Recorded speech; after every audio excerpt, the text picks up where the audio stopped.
Today I will be doing a painting of the Easter sunrise. I'm using watercolor paper that I have taped down to a board, and I'm painting with gouache paint, but you could easily do this with watercolor paint, tempera paint, or acrylic paint as well. They would all have very similar steps. As you can see, I'm starting off with a light yellow, and I am kind of making an eye shape, or kind of an oval. It almost looks like I'm just painting a lemon right on my paper. It's a little bit off-center to the right. And while the paint is still wet, I am trying to blend in some orange colors. So I'm starting with a lighter orange, and then I will be working into a darker orange. The reason I am doing this while the paint is wet is because then the more that I brush it with my paintbrush, the more that the colors can blend together. And I want this to be kind of a nice soft blend between colors. You can play around with different kind of brush strokes. I started off with smooth ones.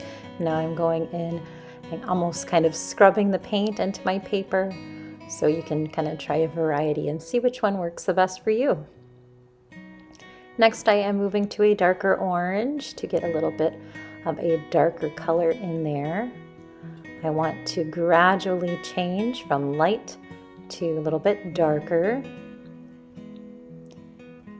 And I'm adding it kind of around the edges, making sure to go all the way to the tape line. The reason I tape down my paper is so that my paper won't curl at all while I'm painting, and then it also gives it a nice crisp white border when I am finished. As you can see, I'm also adding some pink into the sky towards the top. If you wanted to, you could add something like blue, but you just have to be careful putting orange and blue next to each other because the combination of the two will give you brown, and you probably don't want brown in your sky. So usually if I am going to use blue in my sky with orange, I put a little bit of white in between the blue and orange, and that usually helps a lot. All right, next I am going to make an oval shape with my light yellow again, and I want it to be a little off-centered from where the sun is. So you can see the sun is a little bit off to the right, my oval shape is a little off to the left. So I've got my light yellow on the right and my oval on the left, floating down in the bottom space of my painting. All right, I'm going to let that dry just a little bit before I go in and add some of my details here. Next, I'm going to be kind of throwing a bunch of different colors on my painting. You can see I'm starting off with a blue, and this will just kind of tone it down and add kind of a dark area here. This is going to be the land in front of the sky, and then around the cave where Jesus was buried. So I can kind of go around my yellow and sculpt the cave around that light. So I'm just going to kind of make an opening that would look like a door, and then fill in all around that door. And the door doesn't have to be perfect because it is carved out of rock, so if it's a little bit off, that's fine too. Next, I'm adding a little bit of brown in with the blue. Blue and brown is one of my favorite combinations to make kind of a dark gray. Instead of using black and white, I enjoy using blue and brown because then you can control how warm or cool the gray is. So if I want it to be cooler, I add more blue. If I want it to be warmer, I add more brown. So I'm adding some brown to make this a warmer looking gray, so it's not quite so cool. And just blending the colors together. Because my blue is still wet, the colors blend nicely. I decided to make an angled line coming away from the door to make kind of like a path towards the opening of the cave. And then I decided to kind of round the tops of my cave a little bit as well. So you can see the angled line of the path If there is a path coming out towards you, it should be a little bit wider at the bottom of the page and then get smaller as it gets towards the door opening. So try to make your path, if you make one, wider at the bottom and then more narrow at the top by the door opening. I'm adding just a little bit of a cream color. If you don't have cream, you could even just add white to your paint, and that would give it kind of a lighter effect. As I am brushing this, I am brushing in lots of different directions to make sure that I get a good even covering on my paper. All right, I wanted to make a more distant hill in the back, so I'm going to start with purple and kind of see where that gets me. You could also do this with green. Maybe mix green with a little bit of blue to keep it kind of dark. Anything that is in front of a bright sky will appear darker than what it actually is. They'll give a nice contrast.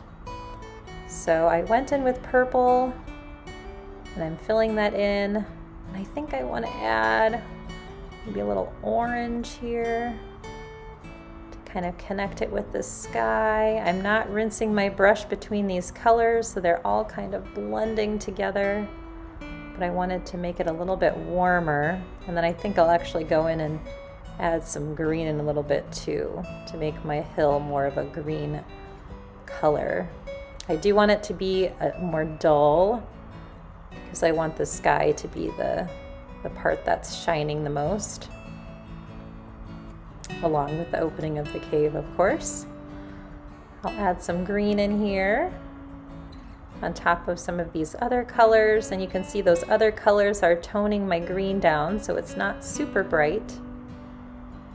It does have a nice glow to it against the sky.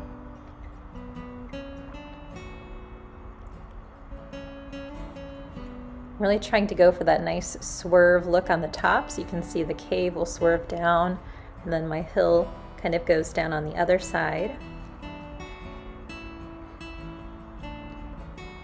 Next, I thought I should darken my cave area a little bit more, so I'm adding a little bit more blue and brown to kind of make it a little bit darker so that it comes forward from the green hill in the back.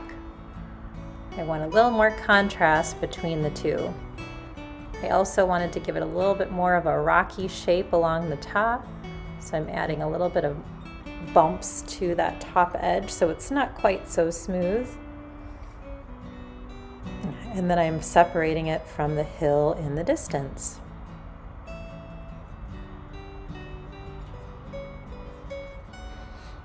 If I'm ever going too fast for you, please don't hesitate to pause the video so that you can catch up with me.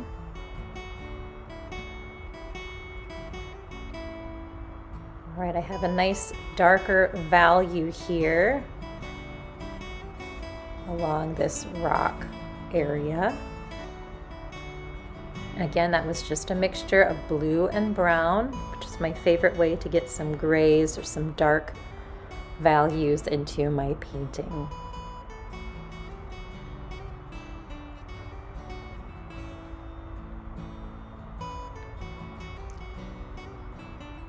Touching up the top part of my hill as well. I want it to be a little bit more mountainy because it is called Mount Calvary. So I just wanted it to be a little bit more rugged there on top.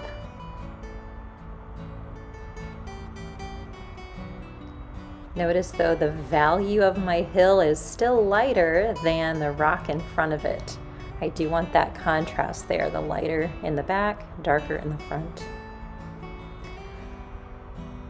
All right, next I'm trying to add some lighter colors here so that I can make a stone that was rolled to the side to open the tomb. So I'm just kind of picking whatever light colors I can, or you could easily just take the color that you used for the rocks and add a little bit of white to it, and that would work as well. I am trying to add a little bit of yellow as well because it would be reflecting the light of the open cave, but I don't want it to be so bright yet either. So I'm just trying to make a nice big round rock that was rolled to the side of the cave opening. Next, I'm using black, and I wanted to just add a little bit of black on the right side of the rock just to give it a little bit of shadow and help it kind of stand out from the wall behind it. So I added just a little bit of black along there to darken that, and a little bit of black along the bottom of the rock just to kind of make that stand out. I'm going to do that a little bit on the other side as well. Just throw some black here and there. The paint is still wet, so the black is mixing with some of the other rock color that is around it.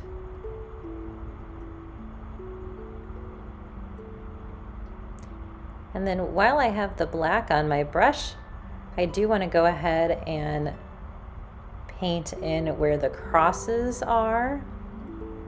Now the crosses I'm going to put up on top of the hill, and I'm going to do my best to keep them pretty small because they are off in the distance. I'm trying to use a nice thin line, so I'm just using the tip of my brush. I'm not pushing down very hard. Try to just keep it on the tip. That's how to get a very thin line with a paintbrush. Barely pushing down at all, just to get a nice thin tip. Or you can cheat and use a marker too, just don't tell me, to try to get those 3 crosses in there. Notice my center one is a little taller, and then the other 2 are a little lower down. Maybe they're a little farther back on the hill. I wanted to darken this upper left corner as well. These could be kind of some rocks that are in the foreground in front of the cave.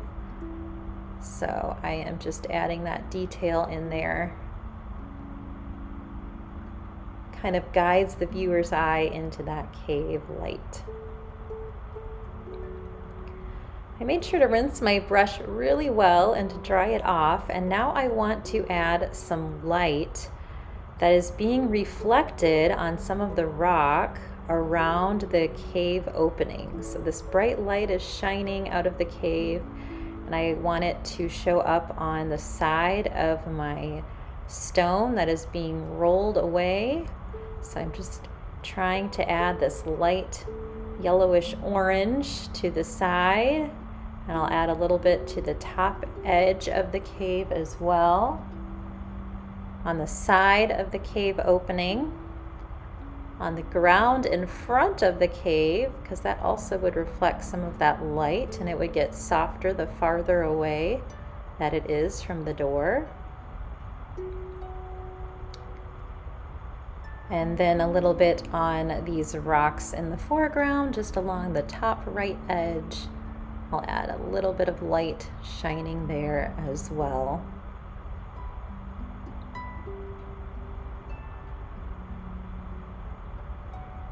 And I'm having a hard time getting it to show up on my round rock because it is still wet, and so some of those other colors were pulling it in. All right, I'm going to go ahead and take off my tape. Whenever I remove my tape, I pull away from my painting so it doesn't rip my paper at all. And you can see just taking that off gives it such a nice clean white border. Really gives it a finished look. Thank you so much for watching this today. I hope you enjoyed painting with me, and I hope to see you again soon on my channel, Elke Art, where I have lots more painting tutorials and drawing tutorials that you can explore. I'm also posting things on Instagram almost every day, so if you want to see some of the daily work that I am doing, check out my Instagram. It's Lori Elke. And yeah, hope to see you again soon.